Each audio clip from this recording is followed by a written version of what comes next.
Halo teman-teman semua, sekarang kita sudah berada di depan gereja Santo Pacificus bersama Romo Duma sebagai pastor paroki. Ya, ini Romo Duma, mulai di depan ini mungkin ada penjelasan tentang gereja ini, nanti kita masuk di dalam ya. Ya, gereja ini dibangun 1787. Jadi pertama-tama para Fransiskan datang ke sini tahun sekitar 1224. 2 tahun sebelum Fransiskus meninggal, para misionaris datang ke wilayah Medio Oriente atau Timur Tengah ini, salah satunya ke Turki. Nah, bangunan yang pertama dibangun adalah rumah ini. Ini adalah rumah pastoran dan juga biara waktu itu. Lalu kemudian dibangun tahun 1785. 2 tahun kemudian dibangunlah gereja ini. Tahun 1787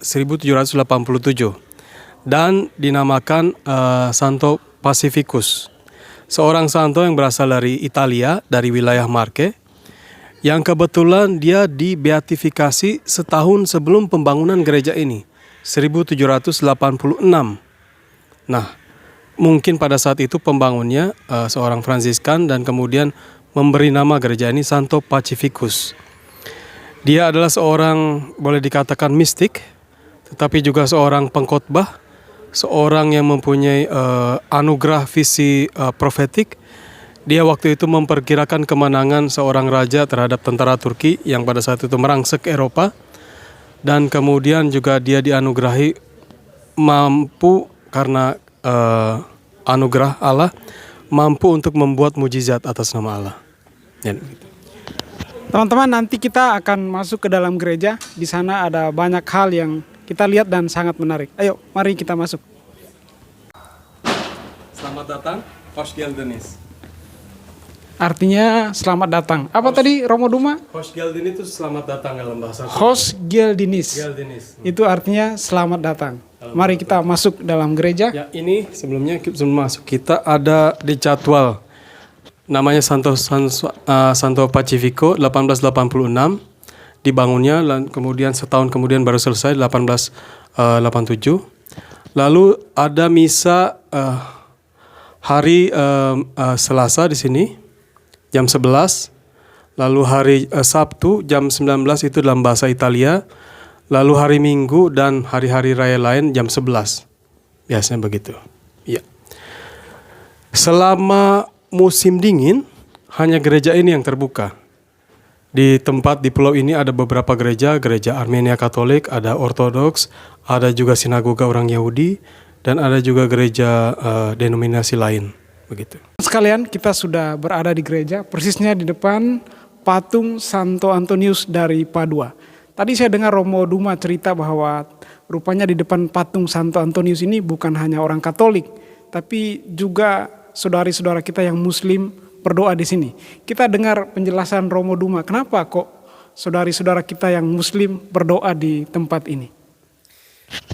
Satu pagi saya datang dari Istanbul, waktu itu jam sekira 9:05, sehingga saya waktu itu terlambat 5 menit untuk membuka gerbang gereja. Di belakang saya ada seorang ibu dan teriak kepada saya, Romo, tolong jangan pernah ditutup gereja di sini, kata dia. Saya ini seorang Muslim dan sudah 5 tahun selalu berdoa setiap hari di tempat ini. Jadi rupanya gereja ini bukan hanya tempat orang-orang Kristen atau Katolik untuk beribadah, tetapi juga mereka orang-orang setempat, yakni berkepercayaan Islam. Mereka datang ke tempat ini khususnya datang mengambil lilin, lalu kemudian mereka membakar. Kalau untuk kita orang Katolik itu kan lambang yang mengingatkan kita kepada anugerah pembaptisan. Tetapi mereka dengan intensinya masing-masing, biasanya tentang keluarga, tentang pekerjaan. Mereka datang di tempat ini. Setelah itu mereka ambil lilinnya dan berdoa di hadapan kita di atas altar itu ada gambar Santo Pacificus. Jadi mereka tengadahkan lilinnya ke gambar itu dan kemudian mereka berdoa. Setelah itu baru mereka membakarnya di sini. Nah, yang unik dengan patung ini, Santo Antonius, setiap hari Selasa kami ada misa jam 11 siang. Pada saat misa itu biasanya banyak orang sekitar di sini atau juga para turis yang datang dari Istanbul. Kebanyakan mereka orang Turki. Mereka datang ke gereja dengan membeli roti. Kebetulan di sana ada toko roti. Mereka membawa roti 1 atau 2 keping roti.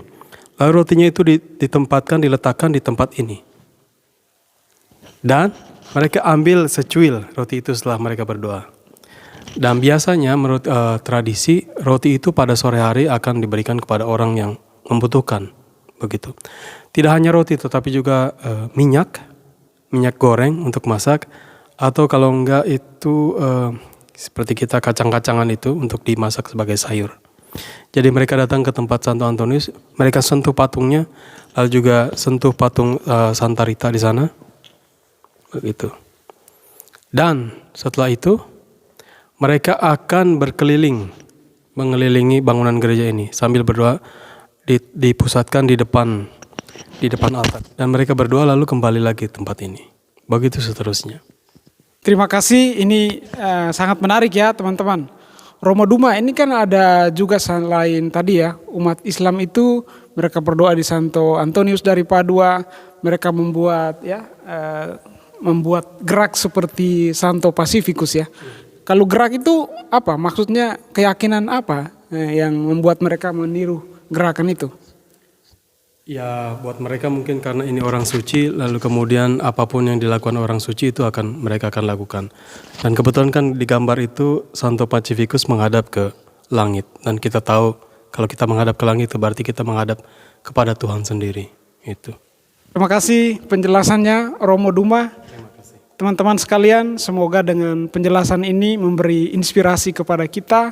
Dan semoga Santo Antonius dari Padua, Santo Pacificus dan juga di situ ya Santa Rita mendoakan kita semua. Kami di sini di depan Santo Antonius dari Padua ini saya akan memasang lilin untuk mendoakan teman-teman semua. Semoga teman-teman semua sekeluarga sehat walafiat.